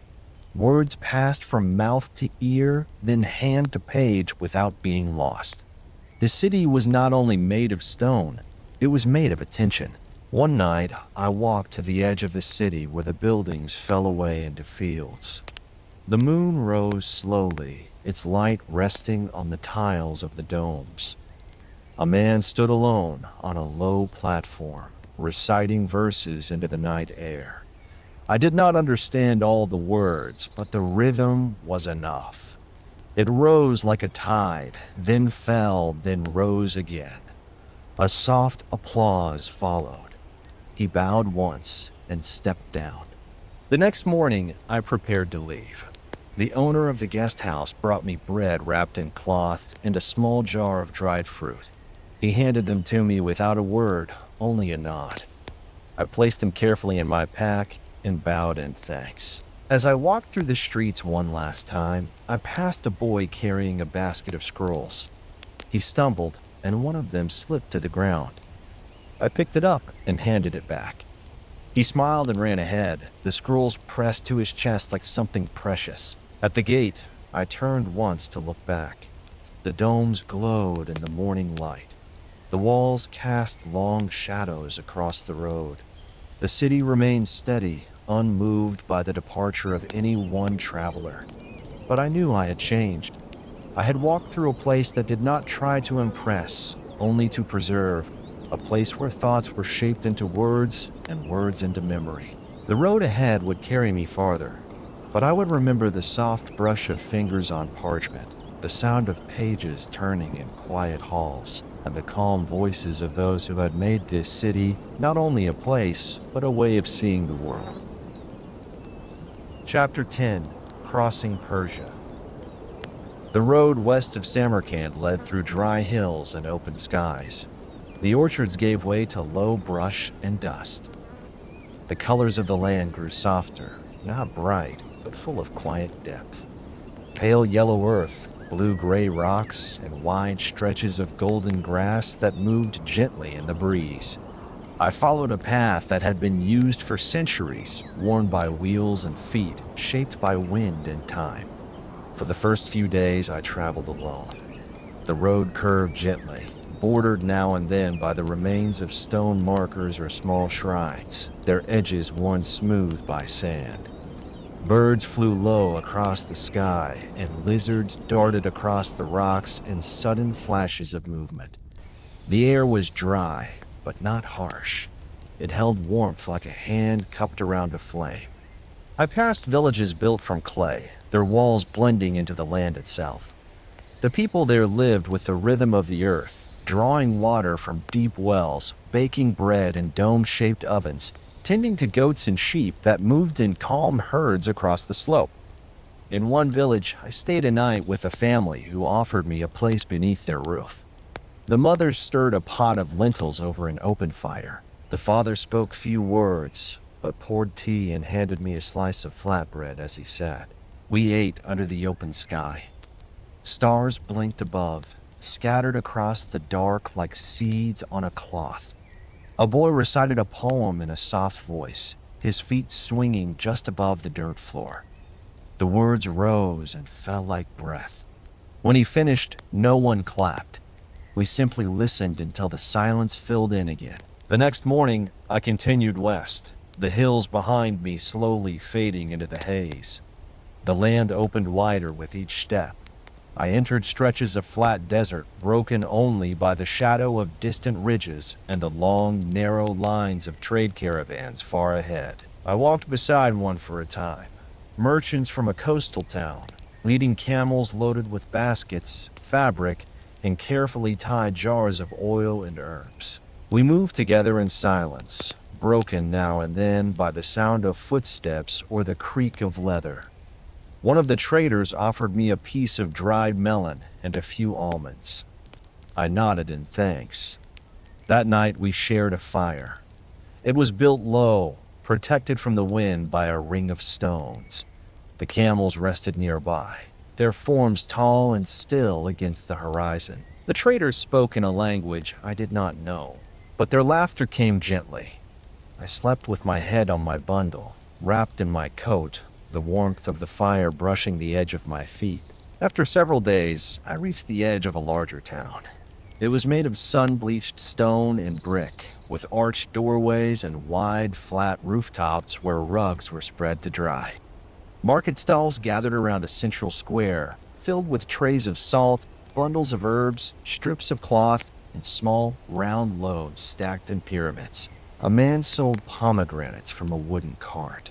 Their skins were cracked from the sun, but inside they held a deep red color. He split one open for me with his hands and handed it to me without asking for coin. I sat on the edge of a low wall and ate the seeds slowly, letting the juice stain my fingers. He watched me for a moment, then returned to his work. Later that day, I found a fire temple on a low hill above the town. It was simple, stone walls, a flat roof, and a single flame burning in a metal basin at the center. The air inside was still. The floor was swept clean. A woman tended the fire, feeding it with thin pieces of wood and watching the flame as though it were speaking to her. She looked at me as I entered, then turned back to the fire. I removed my shoes and stepped inside. The light from the flame danced on the walls, casting long shadows that flickered with every movement. There were no prayers spoken aloud, only the quiet breath of the flame, the weight of the heat, and the presence of something older than memory. When I left, she gave me a small piece of charcoal wrapped in cloth. I placed it in my bag and walked back down into the town. The days that followed were long, but not difficult. The path was steady, crossing wide plains with few trees, but many signs of past life. I passed broken towers half buried in sand, carvings on stone that no longer held clear meaning. A dry cistern with steps worn smooth by many feet. The desert held these things lightly, without pride or shame. It did not protect, but it did not erase. At times, the wind rose suddenly and moved across the land in slow waves. It did not howl. It whispered, carrying dust across the trail and soft sheets that wrapped around my legs and settled in the folds of my clothing. I covered my mouth with a cloth and walked forward. One afternoon, I reached a caravanserai built beside a spring. The water flowed from a crack in the stone, collected in a wide basin, then ran off into narrow channels that watered a few patches of green, fig trees, herbs, and a cluster of reeds that bent in the breeze. The building itself was made of large bricks, with tall, arched entryways and a courtyard where travelers rested beside their animals. Inside, I found a place to sit beneath a covered porch. A boy brought a pot of water and a bowl of dates. I sat with a group of other travelers, some from the west, some from the mountains, a few who had come from even farther than I had. Each of us carried different goods, different stories, but none of us spoke with urgency. Here, we were between things, between cities, between moments. The fire crackled in the center of the courtyard. The sky above slowly shifted from blue to gold. As evening came, I walked out beyond the walls and stood on the edge of the plain. The lights stretched across the desert, turning each ridge into a line of shadow. I could feel the warmth of the sun still lingering in the stone beneath my feet. In the distance, a group of camels moved like quiet figures against the sky, their bells soft and far away. I breathed deeply and let the silence settle into me. It was not emptiness. It was space to feel the weight of the journey, to let go of the need to measure distance, to stop counting the days. Persia was not a place of single meaning. It was layered, like soil. Each layer held a story, some known, some forgotten, and many that would never be written. I walked back slowly, the air cooling against my skin. That night, I slept beneath a high ceiling, wrapped in wool, with the sound of wind pressing gently against the walls. I dreamed of fire and stone, of flat land stretching beyond the horizon, and of the feeling that time could move without needing to be seen. In the morning, I continued west. The land rose and fell in soft curves. The sun climbed slowly, as it always had. I did not rush. I followed the road with quiet steps, knowing that the journey was not something I had to finish. It was something I had to live. Chapter 11. The Caravanserai Nights. The days had grown longer. The sun rose early and stayed high above the plains, casting slow-moving shadows that stretched along the stones. By now, I had grown used to its rhythm. I no longer watched its path across the sky to measure how far I had walked. I walked until it felt right to stop. Then I rested. The road ahead passed through quiet country. The towns grew smaller, the distance between them longer. But scattered along the route, always when needed most, stood the old caravanserais, square buildings of thick stone built with simple strength. Their walls were high, their gates wide enough for camels and carts. Within them, courtyards opened to the sky, and long, narrow rooms lined the sides, offering shelter from the wind and dust. I arrived at one just as the evening light began to cool. The sky had softened to a pale gold, and the scent of warm sand mixed with the distant smoke of fires already lit. A small group had already gathered within the walls, traders, pilgrims, and laborers who had spent the day on foot or guiding animals through the dry fields. No one asked questions at the gate. I stepped through the archway and found a quiet corner to lay down my bundle. The courtyard was peaceful. A low fire crackled at its center, with stones arranged in a ring and a pot suspended above it by a frame of iron rods. One man tended to it, stirring now and then, adding lentils and spices from a small pouch. Others sat nearby on rolled blankets, stretching their legs, brushing dust from their sleeves, or sipping from cups made of wood or clay. There was no rush to speak. The caravanserai did not belong to anyone, but it welcomed all. The silence was not heavy. It was shared. After some time, bowls were passed around. Simple food, a thick stew, soft bread, water carried from the well.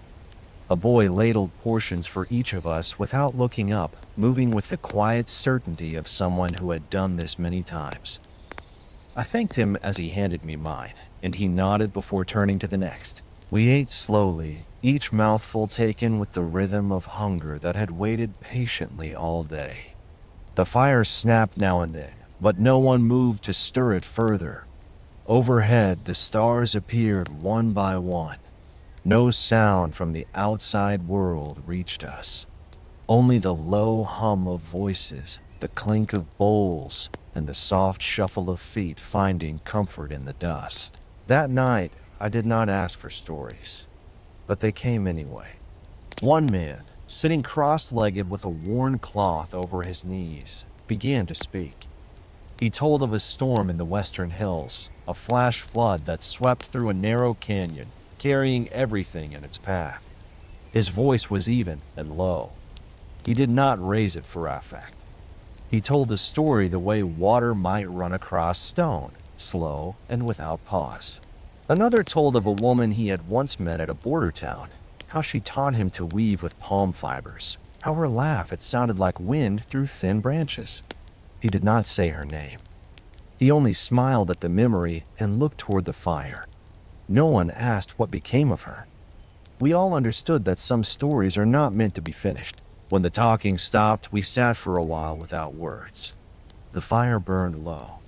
A camel let out a soft groan from the outer stalls.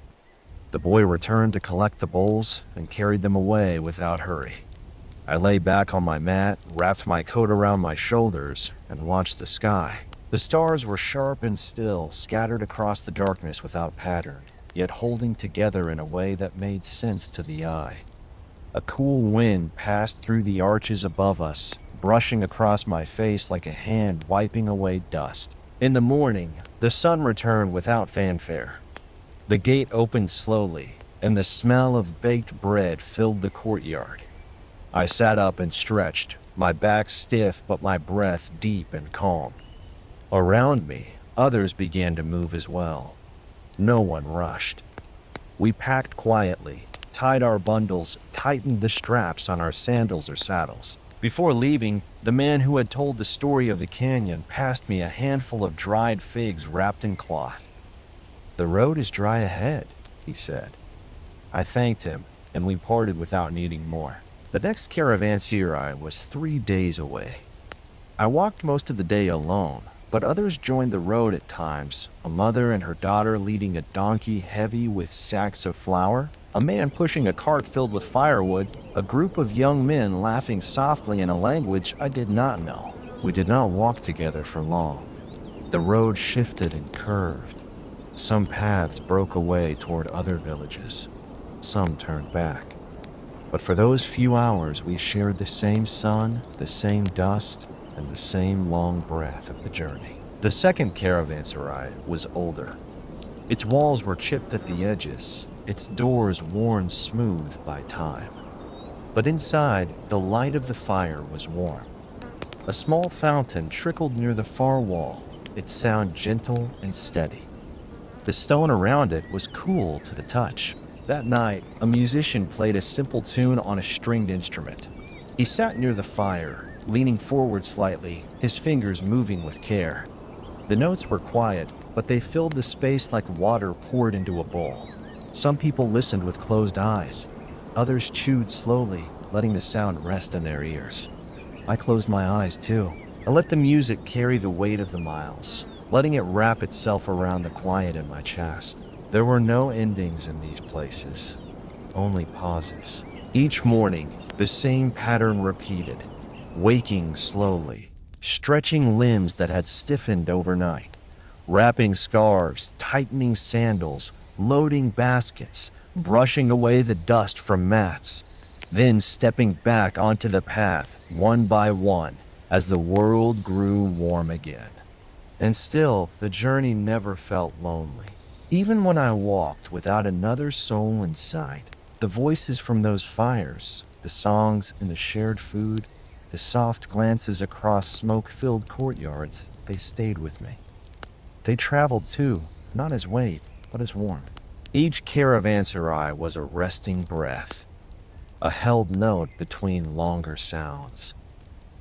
The road was not just a trail between cities, but a string of quiet places where time bent just enough to let people meet, then part without sadness. That was enough.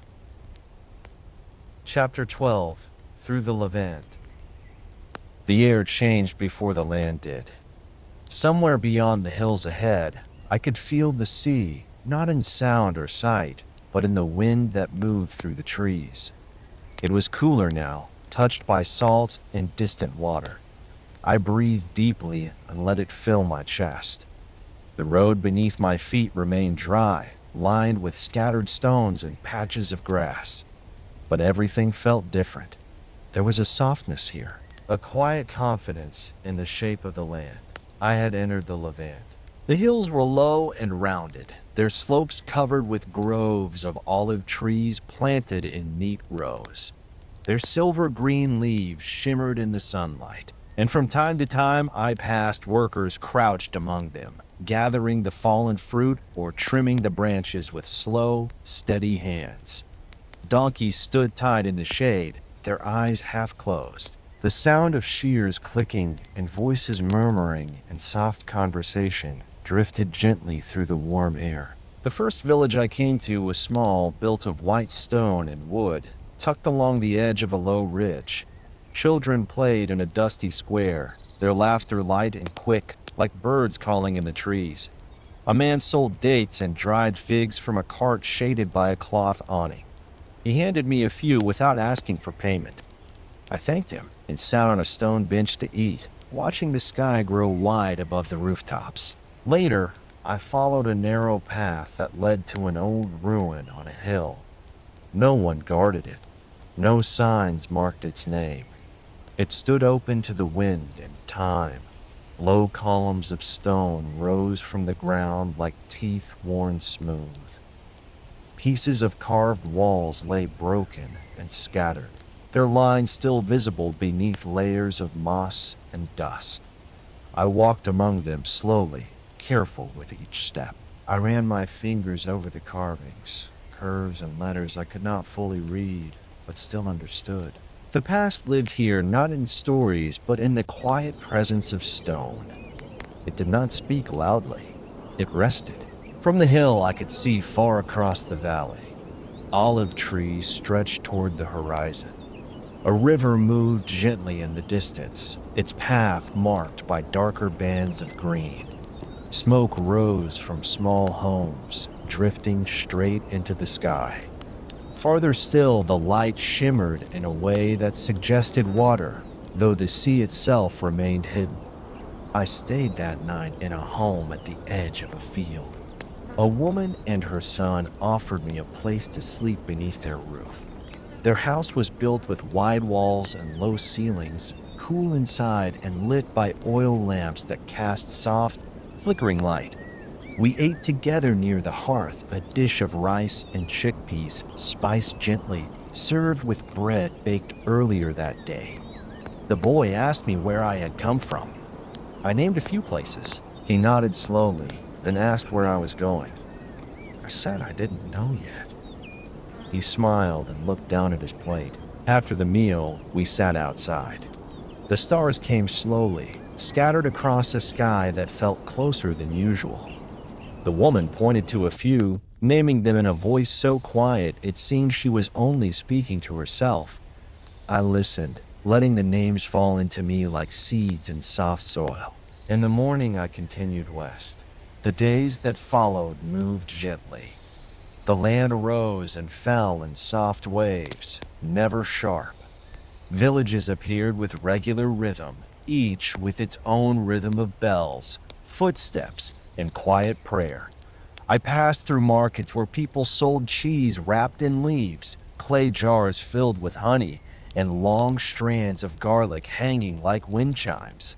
I walked along aqueducts built long ago, their arches broken in places but still standing against the wind. I saw shepherds guiding their flocks down narrow trails and old men sitting beneath fig trees with their hands resting on their knees, eyes half closed.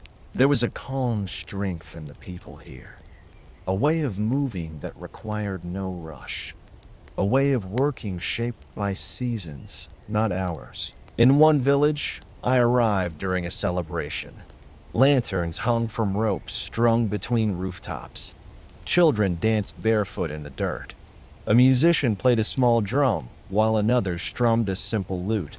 I was given a cup of sweet tea and a small cake flavored with rosewater. I did not ask what the occasion was. It did not matter. It was enough to sit among them, to feel the warmth of a place that had welcomed joy without ceremony.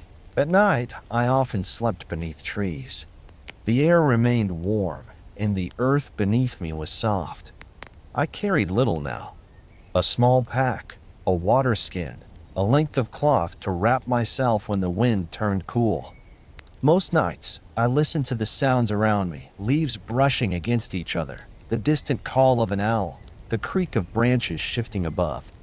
I did not count the stars anymore. I let them pass above me like clouds. One day, I came upon a stone road that led through a grove of pines. The road was older than the villages, its surface cracked and uneven. Carvings had been worn away, but I could still feel the weight of those who had walked here before: sandals, wheels, bare feet. I walked slowly, matching my steps to the rhythm of memory. The trees swayed gently, and the scent of their needles filled the air. At the end of the road stood a structure built into the side of a cliff. It was small, almost hidden, but inside I found a narrow chamber with walls covered in faded paint.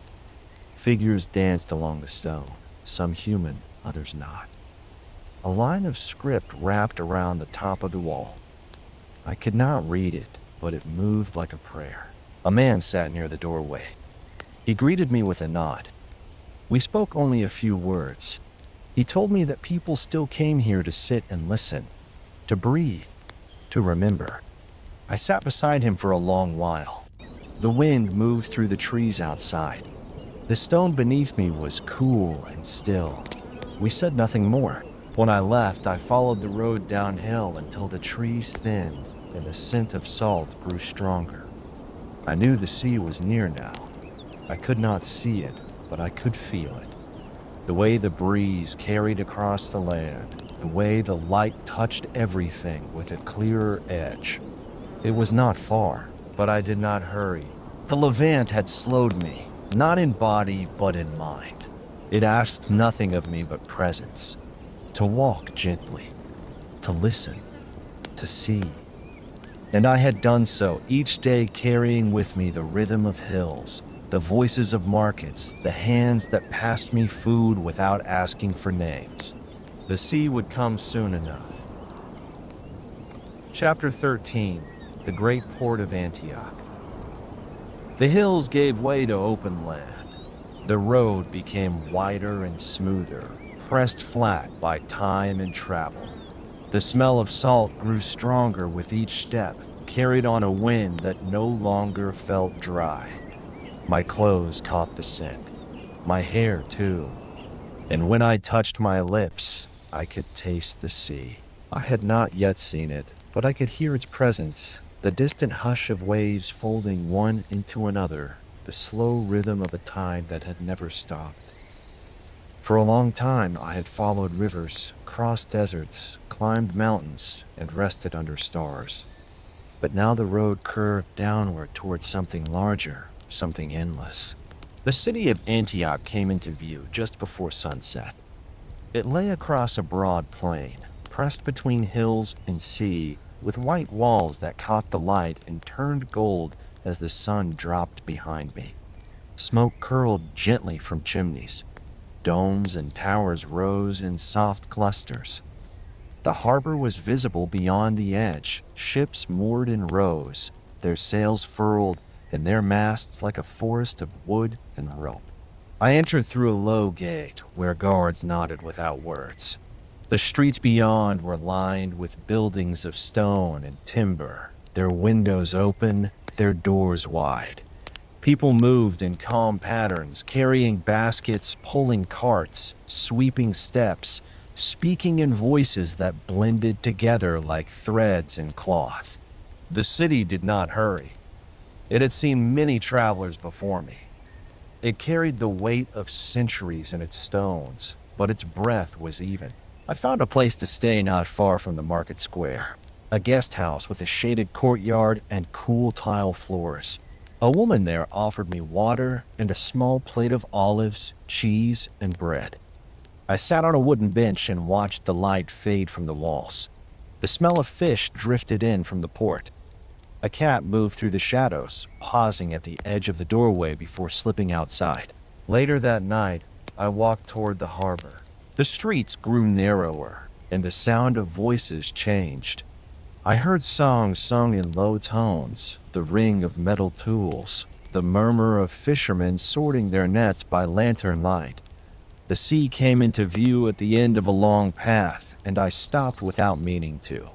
It stretched before me in complete silence, dark, endless, calm. Waves lapped against the stone docks in slow rhythm.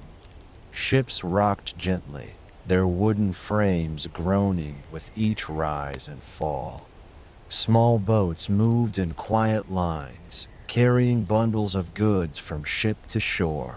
Lanterns floated beside them, their light reflecting on the water in trembling lines. I walked along the edge of the port, passing crates filled with dried fruit, sacks of spice, and baskets of dyed cloth. Men lifted and carried without fuss. A few looked up as I passed, but most returned to their work without pause. I did not speak.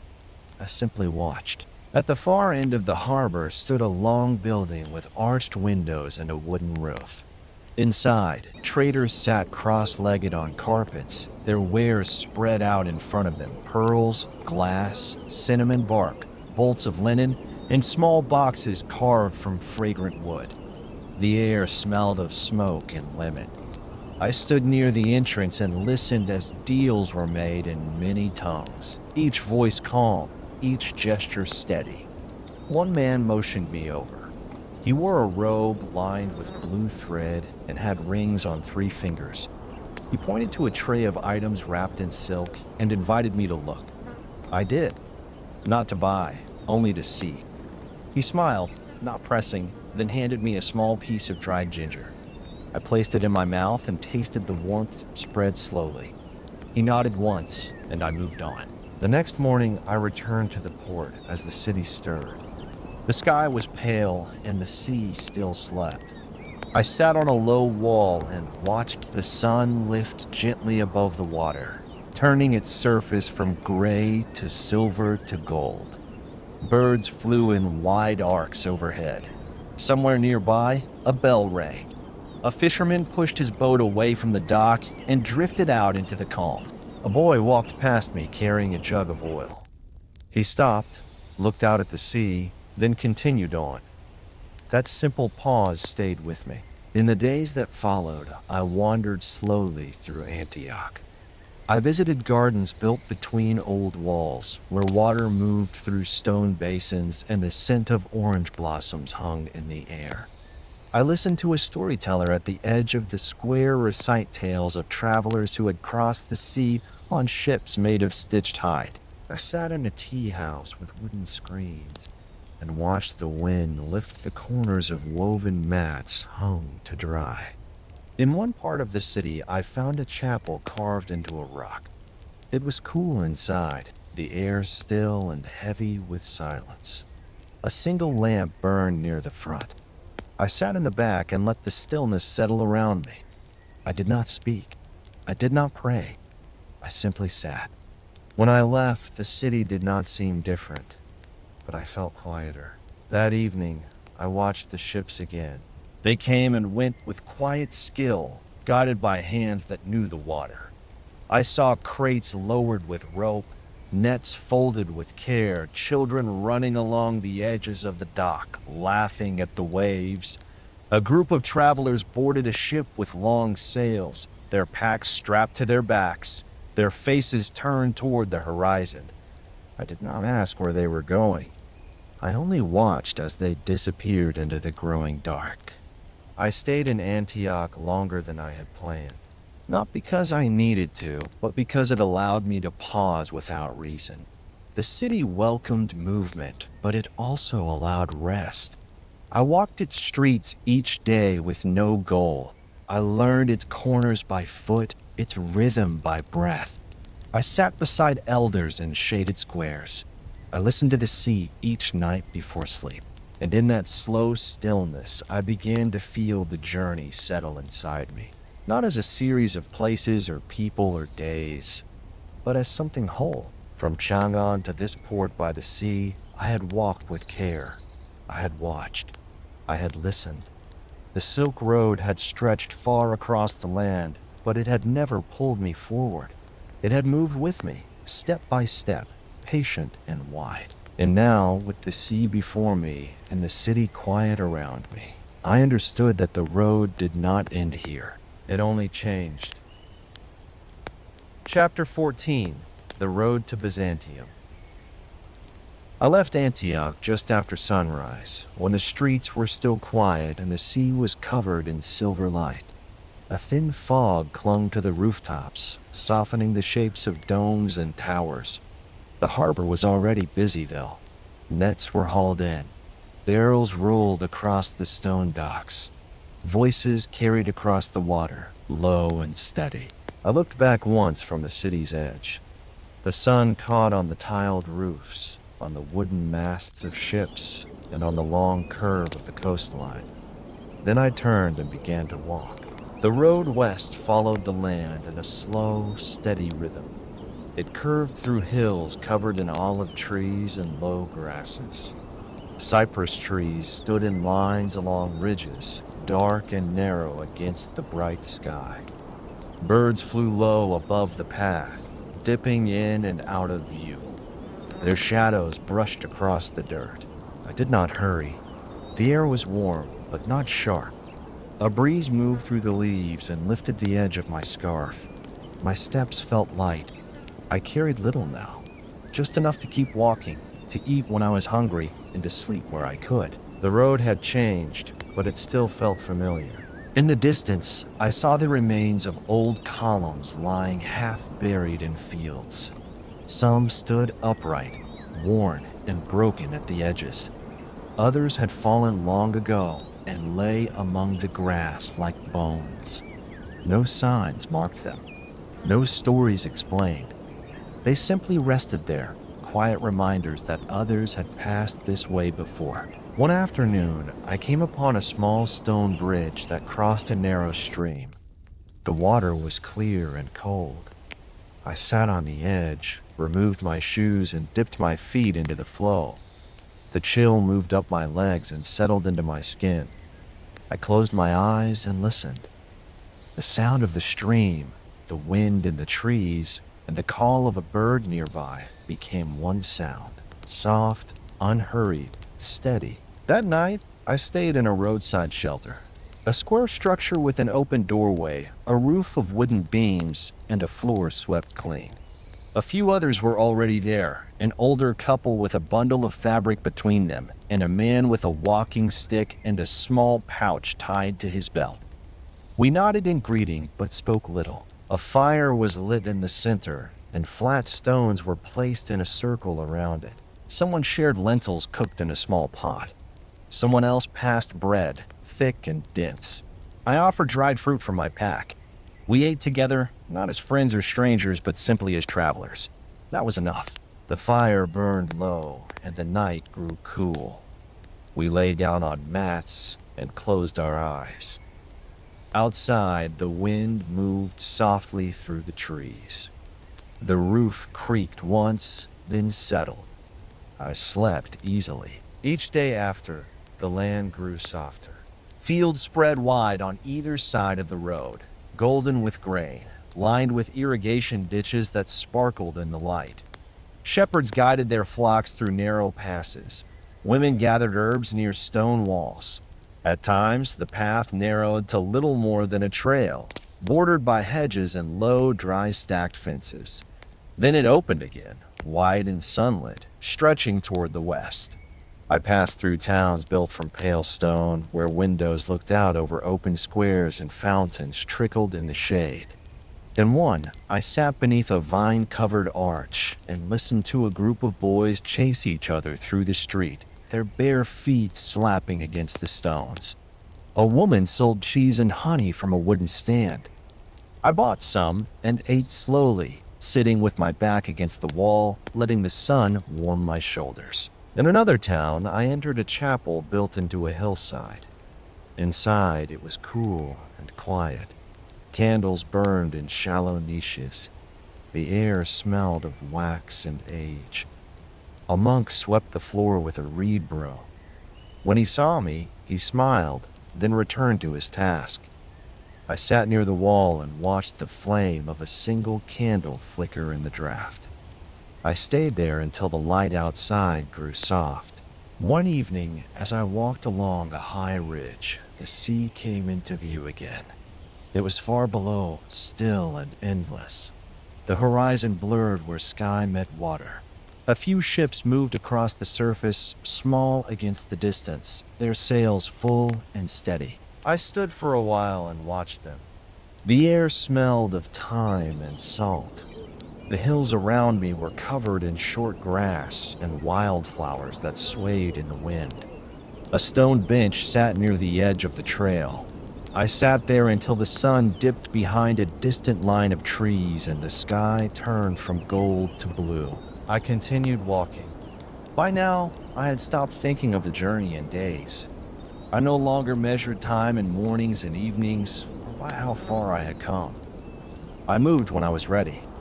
I paused when something asked me to stay, a view, a voice, a place that felt like quiet. The road was not a line to follow. It was a thread I walked within. Closer to Byzantium, the roads grew wider again. Paved with stone, lined with olive groves and wide fields. Travelers passed more often, carts filled with goods, families with baskets and blankets, men on horseback moving at a steady pace. The sound of conversation returned. The scent of cooked food drifted from roadside inns. The world grew fuller, but I held the stillness from the hills within me. One night, I came to a stone inn just as rain began to fall. The innkeeper welcomed me inside without asking for a name. A fire burned in the hearth, and the walls were warm. I hung my cloak to dry and sat near the flames. The rain tapped softly on the roof. A dog slept near the door. A woman stirred a pot of soup in the kitchen, humming to herself.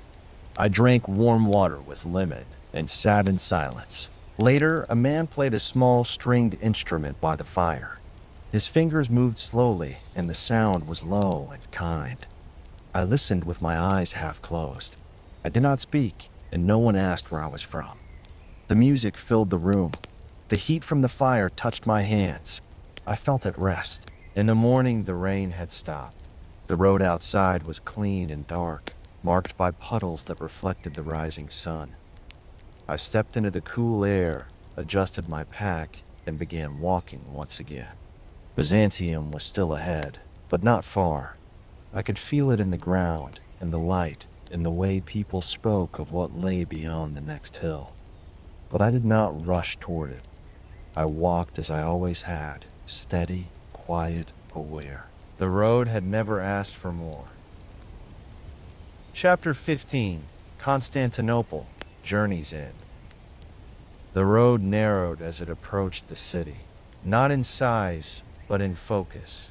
There were still travelers moving beside me, still carts rolling slowly, still the sound of hooves and wheels and footsteps on stone. But the spaces between towns had grown shorter. The rhythm of the journey had changed. Conversations lasted only a few sentences. Paths met, then parted. People moved with purpose. The land no longer stretched open in all directions. It was guiding us now, drawing us towards something that had waited a long time. Constantinople lay ahead. I first saw it from a ridge just after the morning mist had lifted.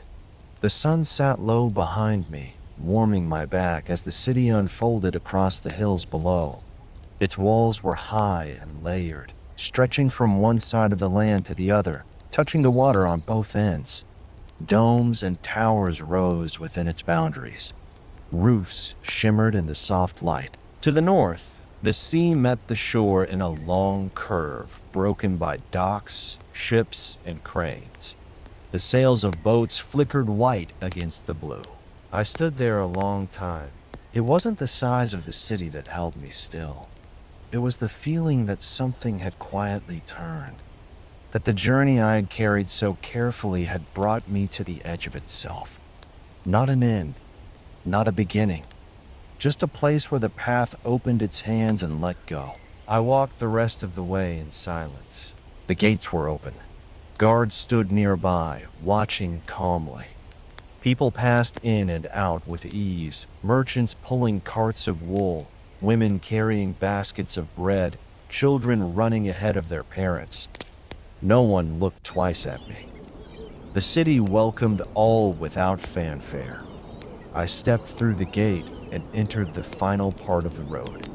The streets were wide and smooth, stone beneath my feet, worn down by many centuries, walls lined with faded paintings, archways covered in ivy, statues that had lost their faces but still stood, waiting. I walked without direction, letting the turns come naturally. I passed shops selling fruit, tapestries, and small clay lamps. I passed courtyards filled with fountains and benches. The sound of water filled the spaces between footsteps. The city smelled of the sea and also of bread, of oil, of warm metal, and pressed herbs. The air was thicker than in the hills. More voices, more motion. But still, there was a kind of stillness underneath it all. A kind that comes from age. The city had grown over time, but it had not forgotten how to breathe. I stayed in a small room near the harbor, a quiet place. The window opened toward the sea, and from it I could hear the faint sound of ropes creaking on ships, of gulls calling from the air, and of water brushing softly against the stone. At night, lanterns glowed along the docks. I watched them flicker until my eyes grew heavy and the sound of the waves carried me to sleep. Each day I walked a different part of the city.